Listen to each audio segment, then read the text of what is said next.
नमस्कार दोस्तों, let's study together पे आप सबका स्वागत है। आज देखेंगे हम 23 जुलाई 2020 के current affairs with important question and answer. तो आगे बढ़ने से पहले हम आज का मोटिवेशनल कोट देख लेते हैं। The harder you work for something the greater you will feel when you achieve it.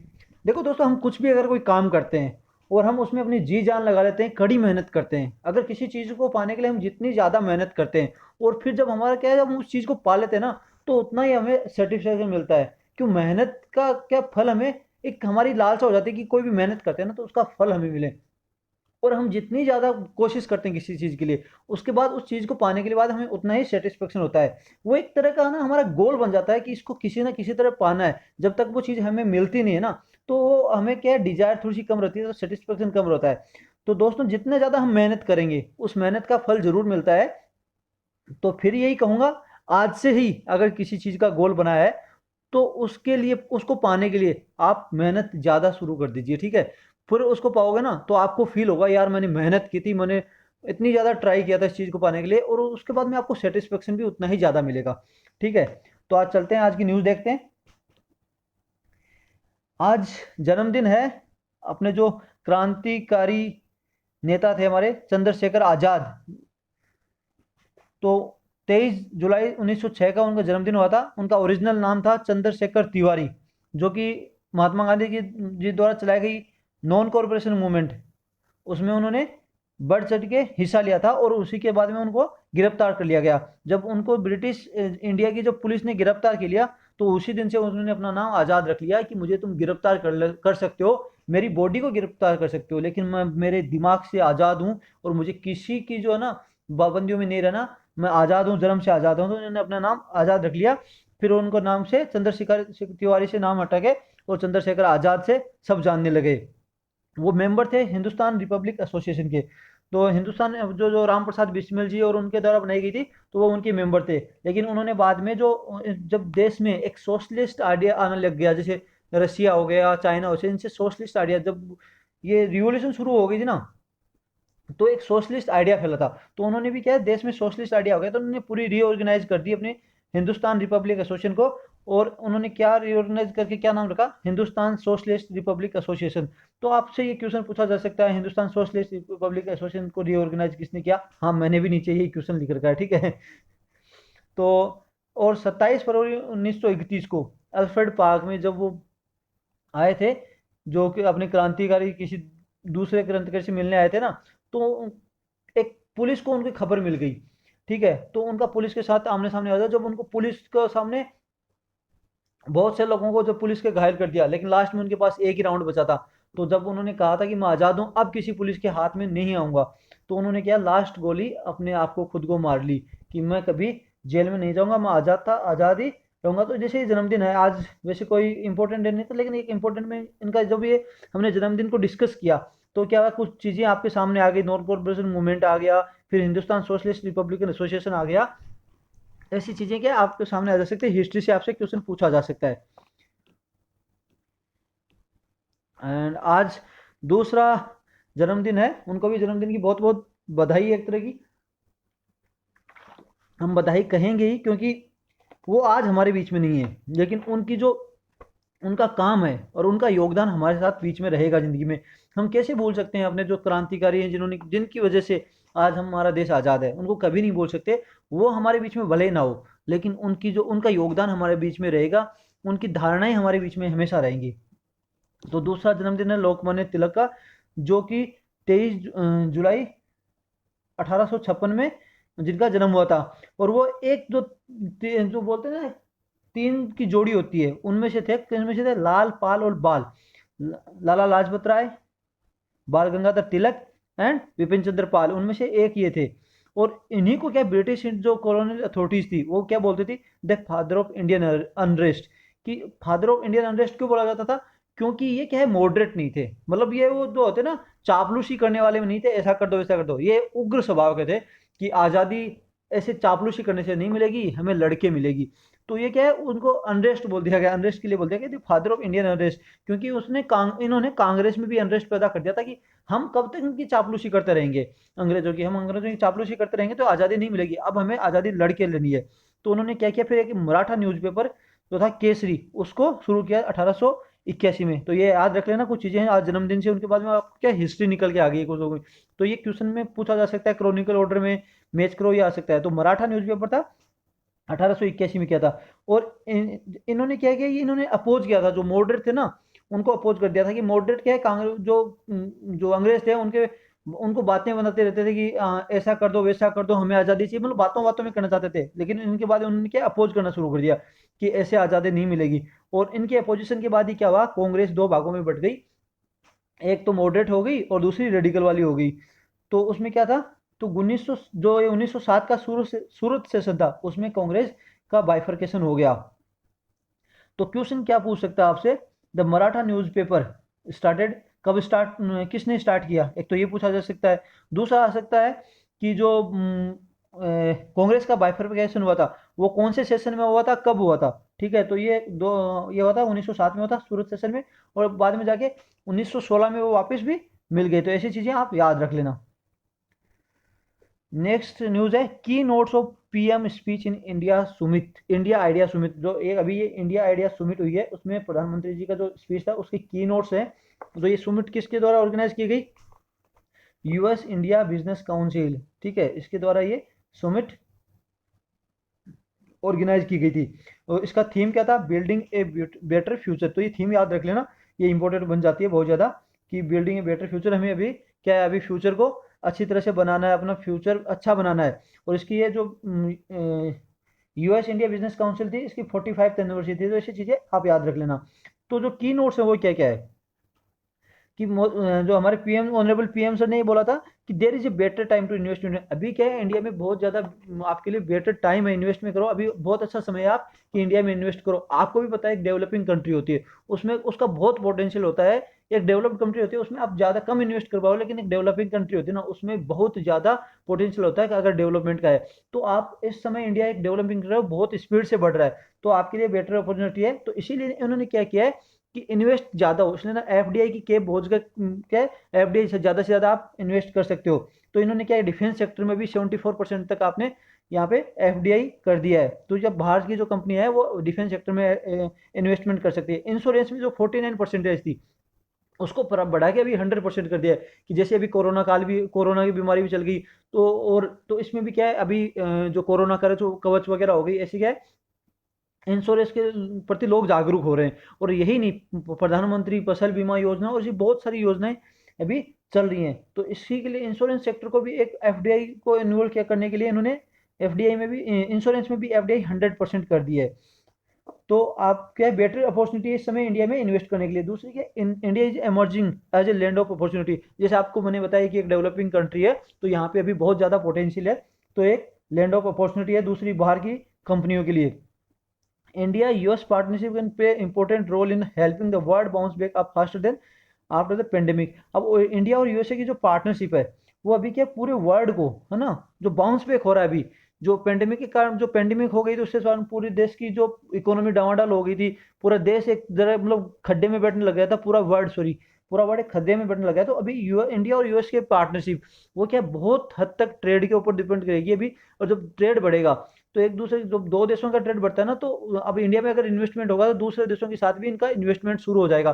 तो ये क्या बनेगा कि जो अभी पूरे वर्ल्ड को जो इकोनॉमी है उसको एक बाउंस बैक में फास्ट जल्दी से जल्दी ये उठा सकते हैं। आपको पता है इंडिया तो पूरे वर्ल्ड की सबसे बड़ी इकोनॉमी है, तो ये एक चांस बन जाता है। और दूसरा क्या है, global economic resilience through the stronger domestic capabilities. ठीक है, तो अभी क्या है, इन्होंने क्या कहा है इसमें कि ease of living as a important of ease, हम हमेशा ईज ऑफ बिजनेस पे ध्यान देते रहते हैं, ये नहीं है, ईज ऑफ लिविंग भी होना चाहिए। बिजनेस को हम बढ़ाते चले गए ना, लेकिन लाइफ भी बहुत इंपॉर्टेंट होती है। जैसे अभी भी हम डेवलपिंग कंट्री में अभी भी ये लोग बहुत सारे बिलो पॉवर्टी वाले लोग रहते हैं, तो उनको भी ध्यान देना चाहिए, उनकी लाइफ को भी हमें इजी इजी बनाना है। ये नहीं है कि वो हमेशा एक खड्डे में रहे हैं, उनको कुछ जो डेली ज़रूरतों की चीज़ें भी है वो भी ना मिल पाए। तो ऐसा भी हम ईज ऑफ लिविंग पे भी साथ साथ में ध्यान दे रहे हैं। तो ये तो बहुत ही बड़ा क्वेश्चन है। बड़ा क्वेश्चन में आपको इंडिया यूएसए की जो टाइज हैं, बायोलेटरल रिश्ते वगैरह हैं, जो क्या क्या डेवलपमेंट हो रहा है, इसमें तो आपसे बड़ा क्वेश्चन पूछा जा सकता है इकोनॉमिक में, जो GS3 आपका है उसमें।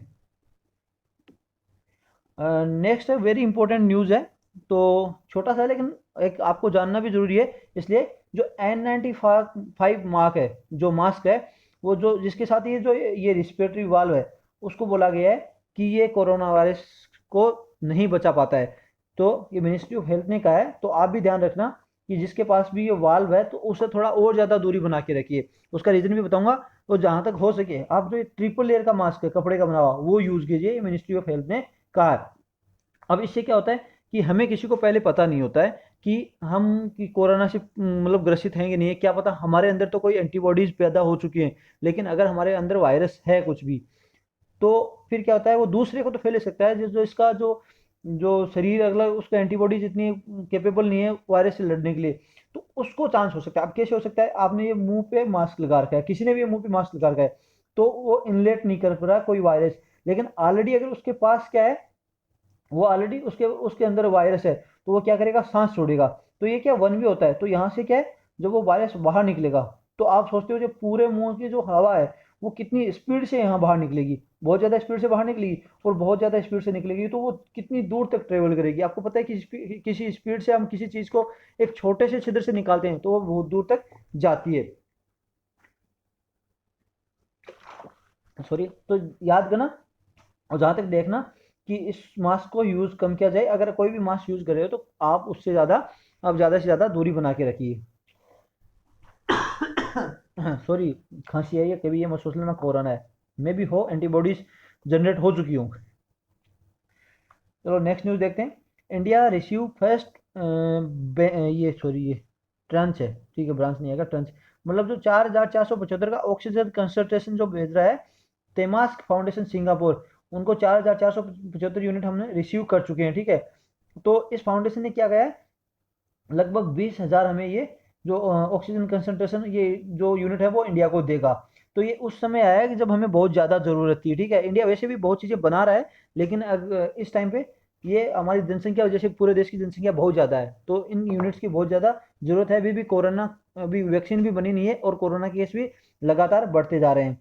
तो ये क्या है, सभी जो स्टेट हैं और यूटी को अवेलेबल करा दी जाएगी, जो बहुत ज़्यादा जो सीवियर मॉडरेट केस हो जाएंगे ना, उनको उनके लिए ये यूनिट प्रोवाइड करा दी जाएगी। इस समय ये एक सब्सटेंशियल ईड होगी हमारे लिए, एक अच्छी ईड है कि जो कोरोना का केस से लड़ने के लिए इन्होंने दिया है। तो क्वेश्चन किस हिसाब से पूछा जा सकता है, इंडिया रिसीव्ड ऑक्सीजन, यार ऑक्सीजन कंसंट्रेशन, ठीक है, कंसंट्रेशन फ्रॉम तेमास्क फाउंडेशन ऑफ कौन सी कंट्री का, ये क्वेश्चन आपसे पूछा जा सकता है, ठीक है। Next news, DRDO test fire made in India missile Dhruvastra, made known as anti, also इसको क्या नाम जाता है, एंटी टेक गाइडेड मिसाइल। तो जो मिसाइल इंडिया ने अभी डीआरडीओ ने टेस्ट कर लिया ध्रुवास्त्र, जो इसको नाम जानता है गाइडेड मिसाइल नाग। तो ये याद कर लेना, ध्रुवास्त्र याद कर लेना। अब ये कौन सी कैटेगरी में होती है, फायर एंड फोरगॉट, मतलब एक बार निशाना, मतलब निशाने को इसको एंगेज करो और भूल जाओ, ये जाके आगे जो को टैंक वैंक है ना उसको उड़ा देगी, इसका काम खत्म। आपको मतलब कुछ इसको टेस्ट नहीं करता है, आपने यहाँ पे निशाना लिया, मिसाइल जी यहाँ से आके ठक इसको फोड़ देंगे। तो इससे क्या होगा, to support both mechanised infantry. अब मैकेनाइज्ड जो इन्फेंट्री जो हम जो भी ये लेके चलते हैं टैंक वगैरह, उसको मैकेनाइज्ड इन्फेंट्री बोलते हैं। तो उसको ये लिए एक तो सपोर्ट हो गया, दूसरा एयरफोर्स जो एयरबोर्न फोर्सेज है इंडियन आर्मी की, जो इंडियन एयरफोर्स हो गई, कुछ भी हो गया, हेलीकॉप्टर, तो उसको दोनों साइड से, लैंड और एयर से, दोनों से लॉन्च किया जा सकता है, ठीक है, इसको टारगेट करके। तो इसका लैंड वर्जन क्या नाम है, नाग मिसाइल कैरियर नमिका, ठीक है, नाग मिसाइल कैरियर इसका लैंड वर्जन है, हेलीकॉप्टर वर्जन है नाग हेलिना। ये दोनों याद रखना, बहुत इंपॉर्टेंट बन जाते हैं दोनों नाम। तो ये डेवलप्ड किसके अंदर किए गए, integrated guided missile development programme, ये प्रोग्राम भी याद कर लेना, इंटीग्रेटेड गाइडेड मिसाइल प्रोग्राम के द्वारा डेवलप की गई है। तो इसका इंफ्रारेड इमेजिंग सीकर है, वो इसको बनाया जा रहा है भारत डायनेमिक्स का। तो ये इसमें ज़्यादा इंपॉर्टेंट चीज़ें बन जाती हैं जो इसमें न्यूमेरिकल डायरेक्ट क्वेश्चन आ सकता है। तो इसका इंफ्रारेड इमेजिंग सीकर कौन बना रहा है, भारत डायनेमिक्स। तो क्वेश्चन क्या आ सकता है, name of aerial version of Nag missile, जो एरियल वर्जन है इसका इसका नाग मिसाइल का, उसका नाम बताइए, ठीक है। नेक्स्ट न्यूज़ देखते हैं। Government separate operation route in south Indian water for fishing and merchant vessel. तो जो गवर्नमेंट है उसने क्या है, जो साउथ इंडियन जो वाटर है, जो साउथ वेस्ट जो अपना ये वाटर है यहाँ पे, इसमें जो फिशिंग और मर्चेंट वेसल, जो भी जो मर्चेंट वाली जो जहाजें जाती हैं और एक जो फिशिंग की बोट्स होती हैं, उनके जो रूट है उनको अलग अलग कर दिया है। अब इसे किसके द्वारा सेपरेट किया गया है, मिनिस्ट्री ऑफ शिपिंग के द्वारा, याद रखना। इसमें क्या है, एनिमल हस्बेंड्री एंड फिशिंग वाली में मत लिख देना, ठीक है, क्योंकि उसमें फिशिंग नाम आता है और फिशिंग बोट का नाम आया है। तो अब याद रख लेना, मिनिस्ट्री ऑफ शिपिंग के द्वारा ये किया गया है। अब तो इससे क्या होगा, तो सेफ नेविगेशन, नेविगेशन सेफ हो जाएगा। तो क्या है, ये एक तो ये एरिया है, ये बहुत ज़्यादा ये बिजी सी रूट है, एक तो आपको पता ही है, यहाँ पे बहुत सारे जहाज आते हैं। और इस साइड में क्या है, अपने क्या है, बहुत सारे जो पोर्ट हैं, आपको भी पता है, न्यू मैंगलोर हो गया, कोचीन हो गया, और भी हैं, गुजरात की साइड में हो गया, मुंबई हो गया, ये पोर्ट्स हैं। जवाहर, एक जवाहर पोर्ट है, वो पोर्ट हो गए। तो यहाँ पे इस समय बहुत बिजी रूट है, तो यहाँ पे क्या है कि कोलिजन होने के चांस बहुत ज़्यादा रहते हैं, जो छोटे वाले जहाज होते हैं उनके। आप तो एक जो याद भी है आपको, अगर देखा होगा कि इटली का जो मेरीन केस था, उसमें जो मेरीनर्स ने दो केरला के दो मछुआरों को मार दिया था। अब वो उन्होंने अपनी सफाई में क्या कहा कि ये मछुआरे इतने हमारे जहाज के पास आ गए थे, हमें सोचा कि कोई पायरेट्स हैं और हमारे जहाज पे अटैक करने वाले हैं, तो उन्होंने उनको पे गोली गोली मार दी और वो मर गए। तो ये केस तो सुप्रीम कोर्ट में है। तो अगर हम सी रूट ही अलग अलग कलर कर देते हैं कि जहाज़ों को थोड़ा सा घुमा के भेज देंगे और मछुआरों को भी बोल देंगे आपको, आप इससे ज़्यादा नहीं जाना है, ठीक है, तो इससे क्या होगा, कोलिजन नहीं होगा, उससे क्या डैमेज नहीं होगा, प्रॉपर्टी डैमेज नहीं होगा एक, और एनवायरमेंट पोल्यूशन नहीं होगा। अब सोच लीजिए यहाँ से कोई ऑयल का टैंकर जा रहा है, ऑयल का टैंकर जा रहा है और मछुआरे की जहाज से अब वो टकरा गया, और दोनों आपस में, आजकल तो मछुआरे भी ये नहीं कि छोटी छोटी जहाज लेके चलते हैं, बड़े बड़े ट्रोला लेके चलते हैं। तो अगर वो टकरा जाता है और ऑयल का जो टैंकर है, अगर वो किसी तरह उसमें मतलब गिर जाए, तो कितना बड़ा देखो एक एनवायरमेंटल पोल्यूशन होगा वहाँ पे एरिया में। पूरा का बहुत जगह आपने सुना भी है, ऑयल जो पूरा स्पिल हो जाता है, तो वहाँ के जो मेरीन जो इकोसिस्टम है उसमें भी बहुत बड़ा असर डालता है। और दूसरा आपको पता है कि जो प्रॉपर्टी डैमेज के साथ साथ आदमी भी मर सकते हैं, तो इसी से बचने के लिए अलग अलग रूट कर दिया गया है। तो which ministry separated the sea route of merchant vessels and fishing vessels, तो ये आपको मैंने बता दिया था। तो ऐसी चीज़ें आपको याद रखनी होती है। तो आज की न्यूज़ के लिए इतना ही। अगर आपको वीडियो अच्छा लगा हो तो लाइक कीजिएगा, और नहीं अच्छा लगा हो तो डिसलाइक कीजिएगा, और कमेंट बॉक्स में ज़रूर बताइएगा डिसलाइक क्यों किया, ताकि हम सुधार कर सकें। और अगर हाँ लाइक लाइक किया हो तो प्लीज़ शेयर एंड सब्सक्राइब कर दीजिए, तो हम आगे वीडियो में लाते रहेंगे। और हाँ, आप इसका जो पीडीएफ है आप डाउनलोड कर सकते हो skbinsir.blogspot.com पे, तो नीचे नीचे आपको पीडीएफ उपलब्ध करा दिया जाएगा। तो आज की न्यूज़ के लिए इतना ही। जय हिंद, जय भारत।